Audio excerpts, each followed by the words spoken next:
Terima kasih, Clara tadi bilang. Oke, thank you juga, Clara. Yang mau tanya lagi boleh ya, silakan ya. Gitu. Mungkin begini, Mas Jabir. Ya. Setiap orang pasti diberikan sesuatu yang luar biasa dari yang Maha Kuasa gitu loh, ya, dalam bentuk kelebihannya dia gitu loh. Tentu tarafnya masing-masing ya, tentu dia bukan orang suci ya, gitu ya, orang biasa, tapi memiliki keluar biasaan yang berkah dari yang Maha Kuasa. Nah, kadangkala mungkin orang itu lupa kalau dia diberikan keluar biasaan itu gitu loh. Nah, untuk itulah mungkin dibutuh tanda-tanda ya, apa gimana ya? Berhubungan dengan pertanyaan tadi. Bisa nggak ya begitu ya? Misalnya begini, orang tuh dapat berkah karunia dan memiliki keterampilan, kehebatan yang luar biasa yang diberikan Allah Subhanahu Wa Taala gitu, atau Tuhan misalnya. Nah, tapi mungkin karena dia tidak merasakan, bukan tidak merasakan, kalau tidak merasakan ya salah dong pastikan, kan nggak benar, tidak menghargai apa yang diberikan yang Maha Kuasa. Tapi mungkin kadang-kadang dia tidak atau gimana itu, nah itu boleh nggak Mas Yabir kalau kayak gitu? Atau gimana ya? Atau tidak, atau butuh orang lain untuk mengingatkannya? Mungkin seperti itu kali ya? Iya, jadi ada banyak hal yang kita miliki sebenarnya di dalam diri sebagai pemberian Tuhan, Uncle. Dan setiap orang itu pasti punya keunikan, gitu. Keunikan. Nah, cuma kadang seperti yang pernah kita bahas, kita ingin menjadi orang lain. Dia begini, oh saya pengen juga seperti itu. Dia begini, oh saya pengen juga seperti ini. Padahal sebenarnya setiap orang itu diberikan sesuatu yang khas dari Tuhan. Pasti ada sesuatu yang khas. Nah, cuma tawajuh kita, perhatian kita lebih banyak kepada orang lain. Seperti itu. Ini Mbak Dewi Hartono bilang mungkin tidak peka. Mungkin kurang peka, kata ya, bisa jadi ya, belum peka juga ya. Iya. Nah, sehingga dia hanya fokus keluar, tidak fokus dalam diri. Nah, makanya ilmu yang paling dinasihatkan oleh Rasulullah Uncle adalah disebut dengan ma'rifatun nafs, pengenalan diri. Jadi ilmu ini adalah jalan selain mengenal dirinya, juga mengenal Tuhannya. Mengenal bahwa setiap orang itu diberikan suatu bekal khusus dari Tuhan. Entah itu bakat, entah itu apapun itu. Nah, cuma betul seperti yang Uncle tadi sebutkan, boleh jadi kita tidak menyadari itu sebagai satu anugerah, kali, sebagai satu pemberian dari Allah Subhanahu Wa Taala, sehingga butuh orang lain mungkin untuk kemudian menemukan itu. Dan perjalanan waktu biasanya dia akan menyadari itu, Uncle. Biasanya ketika dia seperti ada badai yang menguncang dan membuat dia terombang-ambing gitu, akhirnya dia menemukan sesuatu, menemukan sesuatu di dalam dirinya. Dan makanya selama kita fokus ke dalam diri, insya Allah kita akan menemukan hal yang spesifik dari diri kita. Jadi kadang saking kita ingin berbuat baik ya, jadi kita meniru orang lain. Padahal setiap dari kita punya kebaikan sendiri yang bisa kita berikan kepada yang lain. Minimal itu adalah saya berbuat baik atas diri saya pun, itu bagian dari yang luar biasa, yang kadang kita tidak sadari. Itu dia, kita nggak disadari ya. Iya. Kita selalu ingin menjadi orang lain. Kalau kita sudah memiliki kedekatan atau merasa memiliki kedekatan atau pernah mengalami pengalaman untuk punya kedekatan dengan Sang Pencipta, dengan Tuhan gitu ya. Tuhan itu kan ada yang bilang Tuhan itu Tuhan itu pasti maha tahu. Ya. Tanpa kita meminta, tanpa kita berdoa, ya apa keinginan kita, dia pasti sudah tahu gitu loh. Ya. Nah, kadang-kadang ada lagi pendapat bilang kalau begitu kenapa harus minta? Jalanin aja yang terbaik yang kamu miliki dengan misalnya kemampuan yang kamu miliki tadi gitu loh. Misalnya kemampuan kelebihan tadi jalanin aja yang paling maksimal, nanti ujungnya pasti yang terbaik yang akan dikasih. Nah, salahkah itu Mas Jabir apabila tidak meminta karena merasa bahwa udah melakukan yang bisa dilakukan terbaik yang diberikan lewat apa yang berkah tadi? Salah nggak gitu Mas Jabir? Nah, kalau gitu gimana? Pertama kita harus sadar bahwa kita hamba, Angkol. Hamba itu adabnya meminta. Meminta. Ya. Kalau dia tidak meminta, dia bukan hamba. Gitu. Jadi meskipun kita tahu dan sadar bahwa Tuhan pasti memberikan tanpa saya meminta, Angkol, tetapi adab seorang hamba adalah meminta. Karena kita ini fakir, nothing, tidak punya apa-apa. Dan itu ditegaskan dalam Al-Quran. Ya Yohanes, antumul fuqara ilallah. Wahai manusia, kalian fakir menuju Tuhan. Jadi kita ini fakir. Kita fakir menuju Tuhan. Kita nothing, tidak punya apa-apa. Dan Tuhan memanggil kita kalau kita fakir. Makanya Quran menegaskan itu. Ya Yohanes, antumul fuqara ilallah. Wahai manusia, kalian fakir. Nah, kefakiran itulah ketidakberdayaan, ketidak punya apa-apaan, tidak memiliki, makanya kita harus meminta. Makanya adabnya adalah meminta. Itu pertama. Kedua begini, Angkol. Kedua begini. Memang Tuhan telah memberikan semuanya untuk kita. Cuma ada satu permintaan, kalau kita tidak minta, dia tidak turun, Angkol. Kayak gitu. Jadi pertama karena adab. Kedua, ada satu permintaan, itu bersyarat. Kalau kau minta, dia turun. Kalau kau tidak minta, dia tidak turun. Nah, cuma kita tidak tahu itu apa, Angkol ya. Jadi kita tidak tahu. Kan kita tidak tahu apa di ilmu Tuhan, Angkol. Kita tidak tahu ilmu Tuhan seperti apa gitu. Kita sudah diberikan, kan dari A sampai Z, kita sudah dikasih Tuhan. Cuma kita tidak tahu. Makanya adabnya adalah meminta kepada Tuhan. Yang kedua adalah pinta apapun. Kalau itu sesuai, dia akan turun. Tidak sesuai, dia tetap di sana. Gitu. Gitu. Makanya ada yes or not, saya lupa gitu. Ada satu dialog yang menarik. Jadi ud'uni astajib lakum dalam Al-Quran. Memintalah padaku, niscaya aku akan memberinya. Tadi Mbak Dewin, makasih. Tadi Bu Lela nanya kayaknya, Angkol. Mana Bu Lela ya? Sebentar ya. Kayaknya di atas. Di atas.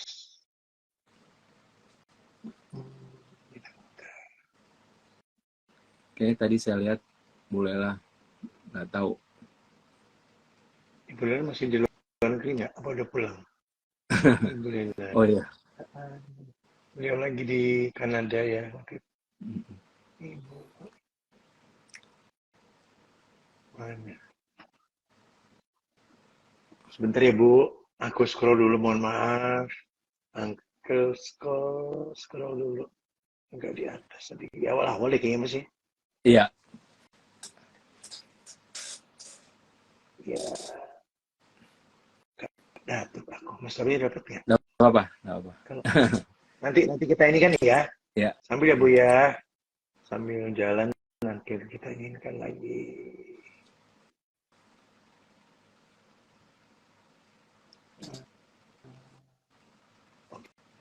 Oke, kita lanjutkan dulu Mas Jabir. Ya. Sambil Uncle scroll pelan-pelan biar kita nggak ini. Nah ini jadi karena mendambakanmu tak bersepatu, tak berselendang, aku ingin engkau tertawa, membunuh semua cemooh dan seterusnya. Ini bait yang kita baca tadi tentang kehadiran Tuhan, Engkau ya, di dalam diri. Oke. Nah ini ada juga kitab Masnawi, kitab 3, Engkau. Jadi kau sangka dirimu dekat dengan Tuhan. Pikirmu pembuat nampan tak jauh dari nampan. Apa kau tak lihat kedekatan wali-wali itu pada Ilahi, dianugerahkan ratusan karamah, kebesaran dan kemuliaan. Di tangan Daud besi menjadi lilin, di tanganmu lilin seolah menjadi besi. Nah, kedekatan secara penciptaan dan pemberian rezeki berlaku untuk semua. Kedekatan secara wahyu dan cinta hanya untuk orang-orang mulia ini. Nah, ini menarik kan, kok. Jadi, boleh jadi ada orang yang merasa dekat gitu sama Tuhan. Nah, kata Rumi, itu ada tandanya loh kalau dekat kayak gitu. Ada tandanya, pasti ya. Entah diberi karunia, entah dan seterusnya. Kalau soal rezeki, ya itu berlaku untuk semua. Kayak gitu. Ya. Karena memang Tuhan memberikan rezeki kepada siapa saja. Ya semua makhluk Tuhan ya. Tuhan pasti tidak melihat apakah dia siapa, dengan apa gitu. Tuhan pasti memberinya. Jadi artinya kedekatan itu bukan soal bahwa Tuhan memberikan rezeki, ya semua Tuhan berikan rezeki. Di situ bukan tolak ukur kedekatan. Nah, kata Rumi, kedekatan itu adalah entah kemuliaan, entah diberikan satu bentuk kebesaran atau karomah. Nah, itu satu bentuk tanda yang bisa kita lihat bahwa dia benar-benar dekat dengan Tuhan. Makanya salah satu makna wali itu dekat, Angkel. Wali. Jadi wali itu, kata wali itu ada 90 makna artinya secara bahasa. Nah, salah satu maknanya adalah dekat. Wali. Di dekat. Nah, itu tanda yang menarik. Ya.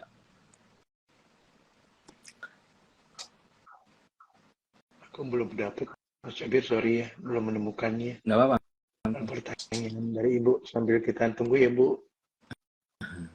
Bagaimana tanggapan tentang kata-kata doa terbaik adalah terima kasih? Maksudnya apa nih? Bagaimana tanggapannya tentang Iya, doa terbaik terima kasih. Ya. Jadi mungkin yang dimaksud ini adalah ya syukur itu sendiri doa gitu. Doa. Jadi jadi memang seperti yang tadi dijelaskan, yang penting kita meminta, dan makanya dalam hadis bahasa yang paling bagus itu ya bahasa kita sendiri, bahasa hati. Bahasa hati. Kalaupun toh misalnya kita dianjurkan dengan doa-doa yang dianjurkan oleh nabi, para nabi gitu yang kita baca, nah itu mungkin kita baca di waktu tertentu, ya. Tapi setiap orang itu harus punya bahasa kolbunya kepada Tuhan. Karena disitulah dia bisa merasakan sejauh mana dia dekat dengan Tuhan. Karena kalau kita misalnya baca bacaan yang dianjurkan, itu kan bacaan yang yang kita pinjam. Itu bukan lidah kita, kan? Itu lidahnya para nabi, lidahnya para wali. Nah, cuma kita dianjurkan itu. Kenapa dianjurkan? Karena ya di sana doa-doa dari nabi itu penuh dengan adab, ada kemuliaan di situ, dan tentu ada pengetahuan yang tinggi di setiap doa-doa yang diajukan nabi. Nah, cuma seharusnya kita ada munajat kita sendiri, ada suara hati kita sendiri yang kita kepada Tuhan. Nah, biasanya ini hadir di semua tradisi, di semua agama itu ada, misalnya sebelum tidur itu dia khususkan kepada Tuhan, dia berdialog dengan Tuhan. Mungkin dia melihat apa yang dia lakukan dari pagi sampai menjelang tidur, dia lihat, oh, wahai Tuhan maafkan aku, ternyata waktu jam begini sudah makan, saya kok iri ya sama si fulan gitu. Oh Tuhan maafkan aku atas dosa itu. Jadi sebelum tidur itu seperti cross check, Uncle, gitu. Yeah. Kalau sekarang itu ada journaling, Uncle, ya, di laku-laku entah itu meditasi, entah itu ada journaling di healing. Nah, journaling itu sebenarnya sudah dilakukan para sufi sebelumnya. Memang kan mereka juga journaling, para sufi. Jadi mereka melihat itu apa yang membuat hatinya mungkin entah itu ada dustaka, ada irika, dengkika, dan seterusnya. Dia lihat. Nah, dia lihat, kemudian biasanya dia tulis, oh, waktu jam begini saya misalnya ria atau iri, yang kali dia tulis. Nah, kemudian sebelum tidur dia bersumpah, Uncle, wallahi besok saya tidak mau begini, gitu. Ya. Besok. Nah, kalau dia akhirnya melakukan itu, artinya kan dia ini ya tidak menepati janjinya, Uncle. Tidak menepati janjinya. Nah, karena dia sudah bersumpah, wallahi demi Tuhan, dan dia melanggar, nah dia harus berpuasa 3 hari berturut-turut untuk membayar sumpahnya, gitu. Dan nah itu laku-laku sehingga dia sangat teliti, Uncle, di semua ininya laku yang dia lakukan. Ya, laku. Jadi dia persis kayak journaling. Jadi sebelum ini dia tulis, dia ini, nah besok dia lihat lagi, oh ternyata saya masih ada irinya, masih ada dengkinya, dan seterusnya. Nah dia fokus kepada ke dalam dirinya, dia lihat satu persatu. Ya. Menarik itu ya. Itu kayak dialog kalbu ya. Ngobrol Betul, sama dirinya kan ya. Dialog kalbu gitu loh. Lewat meditasi, lewat dan lain, introspeksi diri. Oke, terima kasih udah. Sebentar, aku lihat lagi ya.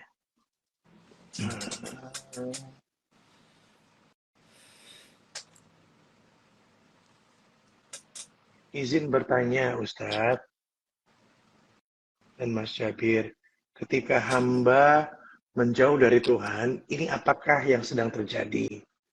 Apakah dia mulai terhijab dan kondisi ini disebut sedang mengalami atau berada pada fase apa? Ini dari Ulang.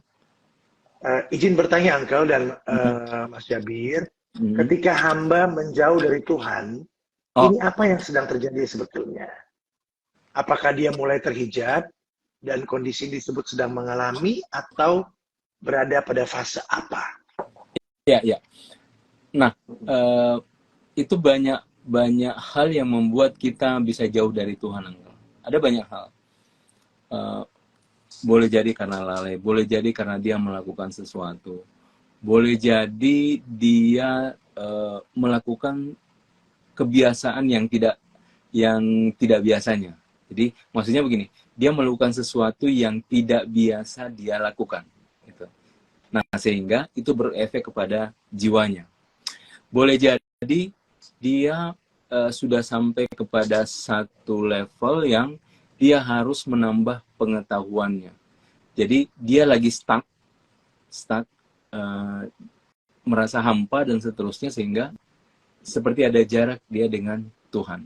Nah, dia harus kembali kayak dicas lagi ininya, jiwanya, sehingga dia punya gerak lagi menuju Tuhan. Jadi di sini pentingnya ini yang jamaah ya. Jadi kalau para sufi itu mereka punya perkumpulan. Nah, fungsinya itu adalah agar kita ini kayak dicas lagi. Jadi kalau sama-sama saling mengingatkan dan seterusnya. Karena begini, setiap hari kan kita berhadapan dengan dunia, kita berhadapan dengan dunia dan kita pasti mencicipi nikmat-nikmat dunia itu. Nah, cicipan yang nikmat itu yang kadangkala itu membuat kita lalai. Iya. gitu. Kenikmatan itu yang membuat kita lalai ya. Iya, cicipan tadi ya. Iya. Itu guna kita punya jamaah sebagai reminder, mungkin ya, sebagai reminder. Makanya perlu sekali kita punya circle yang menguatkan kita ya, saling mengingatkan kita. Karena memang kalau tidak begitu itu memang perjalanan melelahkan kan ya. Karena satu sisi setiap hari kita berhadapan dunia, satu sisi batin kita berjalan. Ini kan dua hal yang paradoks, satu nikmat dunia, satu nikmat ukhrawi. Sementara kita belum mencicipi nikmat ukhrawi, kan? Nah pasti karena kita belum mencicipi nikmat ukhrawi, pasti yang kita kejar itu nikmat dunia karena kita belum ini, seperti itu. Jadi kita di dua tempat yang sangat paradoks. Makanya memang kalau tidak ada satu macam kayak satu gerakan yang kita seperti jamaah tadi, itu memang kita merasa lelah, Uncle ya. Gitu. Jadi ada masa memang kita merasa kayak jauh banget dengan Tuhan gitu, dengan banyak faktor. Jadi kita tidak bisa menjelaskan secara global bahwa faktornya seperti ini. Itu pasti setiap orang punya faktornya masing-masing, Uncle. Ya. Sesuai dengan kapasitasnya. Kenapa dia jauh dengan Tuhan? Baik. Tadi pertanyaan dari Isma Dani. Gitu ya, Isma ya. Mas Jabri, kita lanjutkan dikit yuk. Nih, Iya. masih tadi. Nah, ini kitab 1 Masnawi. Takkan ada yang bisa memberikan keadilan bagiku kecuali dia dariku lebih dekat padaku. Kecuali dia besar. Kecuali dia dariku lebih dekat padaku. Nah, keakuan inilah, ini ada keakuan. Keakuan inilah sesaat demi sesaat dia datang padaku. Ketika keakuan ini berkurang, aku akan menyaksikannya. Gitu. Jadi kalau kita sepanjang awal sampai sekarang ini kita bicara jauh dekat itu tidak lebih dari aku Uncle. Makanya dalam Al-Quran pun bahasanya seperti itu, wasjud waqtarib, sujud dan dekatlah gitu. Nah, dekat itu ketika memang akunya sedang tidak ada, sedang sujud. Tapi kalau aku kita ada, ya otomatis itu jarak. Jadi jarak kita berjarak dengan Tuhan itu tidak lebih dari aku. Kita mengakukan diri kita. Gitu. Ya entah itu kita dengan pujian kah, dengan apa macam-macam yang membuat keakuan kita menjadi mekar. Gitu. Ya. Atau keserbabisaan seseorang. Dia lupa bahwa sendok itu tidak bisa ngangkat sendiri ya. Ada yang membuat sendok itu bisa terangkat. Ya, itu tadi yang kita di awal tadi kita ngobrol ya. Betul. Iya. Masya Allah. Iya. Baik. Langsung lagi Mas Jabir, silakan. Nah, jadi di kitab 2, ketika dua orang merasa saling dekat,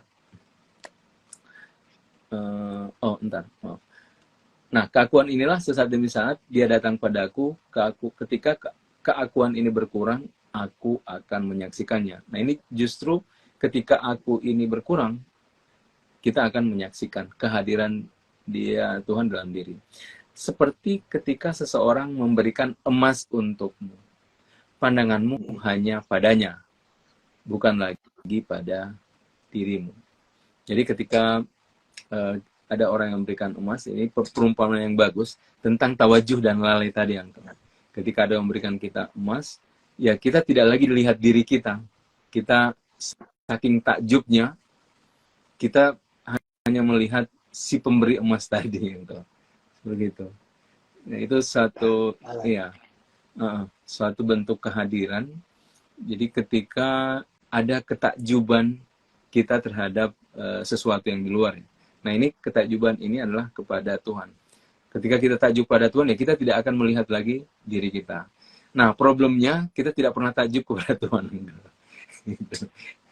Nah, sehingga kita hanya melihat diri kita, gitu kan. Diri kita. Iya. Gitu. Aduh. Baik. Ada yang mau bertanya lagi? Kita masih punya waktu. Sebentar ya. Dia ada Mas Abu Marlo kelihatannya. Apa kabar Mas Abu Marlo? Waduh. Oh, apa kabar? Iya. Abu. Kang Abu.